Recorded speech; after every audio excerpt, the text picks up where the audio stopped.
ओम नमः शिवाय, हर हर महादेव। हिंदू नववर्ष की आपको बहुत बहुत बधाई, जो कि शुरू हो रहा है 22 मार्च 2023 को। चैत्र महीने की शुक्ल पक्ष की प्रतिपदा, मतलब चैत्र के महीने में जब शुक्ल पक्ष आएगा, चंद्रमा जब बढ़ने लगेगा अमावस्या के बाद, उसके बाद जो उसका पहला दिन होगा, वहीं से हमारा नया साल शुरू हो जाता है। और हमारा नया साल का राजा है बुध और मंत्री है शुक्र। बुधवार को शुरू हो रहा है, इसलिए राजा है बुध। बुध का अधिपत्य रहेगा और उनको मंत्रणा कौन देंगे, सलाह कौन देंगे? शुक्र देंगे। बुध और शुक्र का संबंध हमेशा कलाकारों से जुड़ा हुआ होता है, एक्टिंग से जुड़ा हुआ होता है। बुध क्या है? बुध है business, comedy, print media, education, instruments जो म्यूजिक में यूज होते हैं वो भी बुध से जुड़े हुए हैं, गेम्स ये भी बुध से जुड़े हुए हैं। तो बुध वाली चीजों का इस साल अधिपत्य बना रहेगा। और साथ में सलाहकार कौन बनेंगे? शुक्र। शुक्र जो कि जुड़े हुए लग्जरी चीजों से, कलर्स से, सुंदरता से, रिदम से, म्यूजिक से, फिल्म इंडस्ट्री से, होटल इंडस्ट्री से, इन सारी चीज़ों में ग्रोथ होगी। इसका मतलब लाइफ में ग्रोथ आने वाली है। हम लोग कब बातें करते हैं? खेलों की, नाचने की, गाने की कब बातें होती हैं? जब ग्रोथ होती है। बिजनेस की कब बात होती है? जब एक शांतिपूर्ण माहौल मिलता है। तो ये तो एक अच्छी बात हो गई कि इस साल कोई भी ऐसी नेगेटिव चीज़ नहीं होने वाली है जिसकी वजह से हमें वापस वो सब झेलना पड़े जो हमने झेला। अब हम देखते हैं कि इस समय ग्रह अपनी किस पोजीशन में। जब हम इसकी प्रेडिक्शन के लिए कुंडली बनाएंगे तो हम 21 तारीख को ही बना लेंगे, क्योंकि 21 तारीख की रात को 10:53 पे अमावस्या समाप्त हो जाएगी और उसके बाद ही प्रतिपदा शुरू हो जाएगी। हम उसी समय की कुंडली बना के इसकी प्रेडिक्शन करेंगे। उस समय कुंडली बनाने पे लगन आ रहा है वृश्चिक, और मंगल अष्टम भाव में विराजमान है। मतलब कुछ ना कुछ शुरुआत से ही अंत तक अचानक होता रहेगा। अष्टम भाव छुपी हुई चीजों का भाव है, रिसर्च का भाव है, मृत्यु का भाव है, खड्डे का भाव है। तो पूरा साल जो हम सोच के रखें उस हिसाब से कुछ भी होने नहीं वाला है। और जो राजा है इस साल का, वो बैठा है पंचम भाव में। सूर्य, चंद्र, बुध और गुरु, ये 4 ग्रह पंचम भाव में बैठेंगे। गुरु अपनी राशि मीन राशि में बैठे हैं, शनि कुंभ राशि में अपनी राशि में बैठे हैं। तो ये प्लेसमेंट भी स्ट्रांग है, शनि की, गुरु की भी स्ट्रांग है। और शुक्र जो कि मंत्री हैं इस साल के, वो बैठे हुए राहु के साथ छठे भाव में। अब देखिए ये थोड़ा सा डिफरेंट हो जाता है। राहु के साथ शुक्र क्या देता है? बहुत ज्यादा चीजों को बढ़ा देता है। शुक्र हम किससे मानते हैं? लव से, रोमांस से। तो हमारे दिमाग में क्या आता है? फिर क्या इस साल लव रोमांस होता रहेगा? नहीं, शुक्र और भी तो बहुत सारी चीजों से जुड़ा हुआ है। रंगों से जुड़ा हुआ है, संगीत से जुड़ा हुआ है, ट्रैवल इंडस्ट्री से जुड़ा हुआ है, होटल इंडस्ट्री से जुड़ा हुआ है, फिल्म इंडस्ट्री से जुड़ा हुआ है। तो ये जो भी इंडस्ट्रीज हैं और इससे जुड़े हुए जो भी लोग हैं, क्रिएटिविटी की बिल्कुल उछाल पे जाने वाले हैं। क्योंकि राहु क्या करता है? किसी भी चीज की ऊर्जा को बहुत बढ़ा देता है, बहुत ज्यादा बढ़ा देता है। और शुक्र की ऊर्जा को जब बढ़ा देगा, एक अलग ही मौलिकता, क्रिएटिविटी उभर के आएगी, अलग अलग टैलेंट आएंगे। नए एक्टर्स इस समय आने वाले हैं और कुछ कॉमेडी वाले एक्टर्स जो हैं वो भी इसमें आएंगे और आगे बढ़ के अपने आप को प्रूव करेंगे।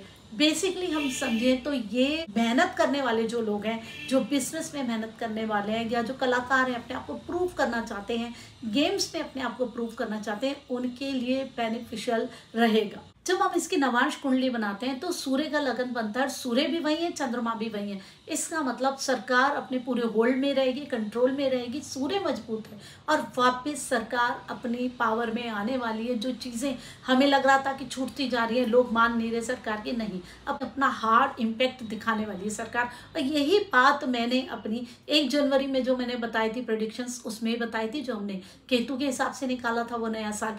अब देखिए सरकार भी मजबूत होने वाली है, जनता भी मजबूत होने वाली है, क्योंकि शनि भी अपनी ही राशि में है तो जनता भी मजबूत है। अब कलाकार भी मजबूत हो रहे। तो यहाँ पे क्या रहेगा? सब अपनी अपनी ग्रोथ में लगे हुए, अपनी अपनी तरक्की में लगे हुए।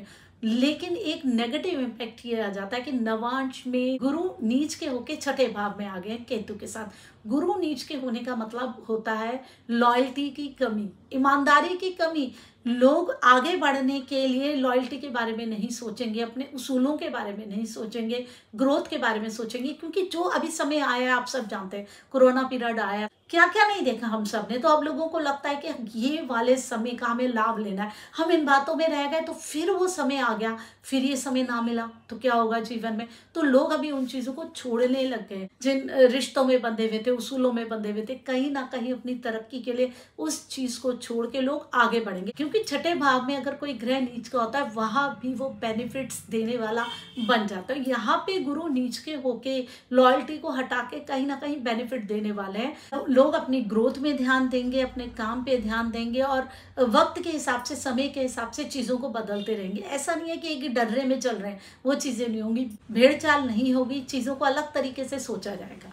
हम लोग तो सब अपने अपने हिसाब से सोचते हैं। अगर ये हो रहा है तो हमें क्या मिलेगा? आप देखिए, अगर सरकार मजबूत है, उसके पास पावर है, ग्रोथ हो रही है, बिजनेस में ग्रोथ हो रही है, कला फैल रही है, होटल इंडस्ट्री, फिल्म इंडस्ट्री फैल रही है, इसका मतलब लोग अपने आनंद में रहेंगे, तभी तो फिल्में देखेंगे, तभी तो होटल्स में जाएंगे। तो ये साल आम लोगों के लिए भी अच्छा होने वाला है। सारे लोग फेस्टिवल्स मनाएंगे, बहुत सारे लोग इवेंट्स करेंगे, बहुत सारे इवेंट्स होंगे इस साल में, क्योंकि लोगों को ऐसा लग रहा है कि अब थोड़ा सा वापस हम खुश हो सकते हैं। वो जो एक डर मन में था पिछले साल तक भी कि ये चीजें आ सकती हैं, वो निकला। अब वो खुल के एंजॉय करना चाहते हैं अपनी लाइफ को, महसूस करना चाहते हैं कि वो जो भी चीजें उनके जिंदगी में घटी थी वो अब नहीं है। बुध इस साल के राजा है, इसलिए ये साल एजुकेशन के लिए बहुत अच्छा जाने वाला है, प्रिंट मीडिया के लिए बहुत अच्छा जाने वाला है। बहुत सारी नई नई चीजें इस फील्ड में आने वाली हैं। बिजनेस के लिए तो ये साल अच्छा ही है, लेकिन बिजनेस करना इतना ज्यादा आसान भी नहीं होगा इस साल, क्योंकि कंपटीशन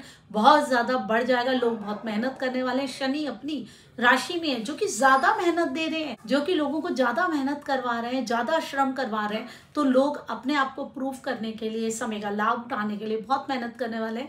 तो आप लोगों को एक बड़ी टक्कर मिलने वाली है अगर आप किसी भी प्रोफेशन में, किसी भी चीज में आगे बढ़ रहे हैं। बेसिकली ये साल हम लोगों के लिए अच्छा है। बहुत ज्यादा टेंशन वाली चीजें नहीं है, ऐसी कोई चीज नहीं आने वाली है जिसे देख के हम बड़े परेशान हो कि ये भी आपदा आ गई। देखिए, जो नॉर्मल आपदाएं आती हैं वो तो आएंगी, जो कि नॉर्मल थोड़े बहुत भूकंप आ गए, कोई प्रॉब्लम्स आ गई, लेकिन कोई इस तरीके की प्राकृतिक आपदा या फिर कोई लड़ाई इस साल होती हुई मुझे नहीं दिख रही है। मुझे लग रहा है कि शांति से ही बीतेगा ये साल। लोग अपने आप को आगे बढ़ाने के लिए बहुत ज्यादा मेहनत करने की कोशिश करेंगे, बहुत ज्यादा स्ट्रगल करेंगे, अपने उसूलों को भी चेंज करेंगे और अपनी क्रिएटिविटी को लेके कहीं ना कहीं अपने आप को प्रूव करने में लगे रहेंगे। उम्मीद करती हूँ कि आपका नया साल भी बहुत अच्छा जाए और जो भी सपने आपने देखे वो सारे के सारे इस साल आपके पूरे हों और आप अपने हिसाब से अपनी लाइफ को मैनेज कर सकें और अच्छे से आप भी इस समय का लाभ उठा के ग्रोथ कर सकें। हर हर महादेव।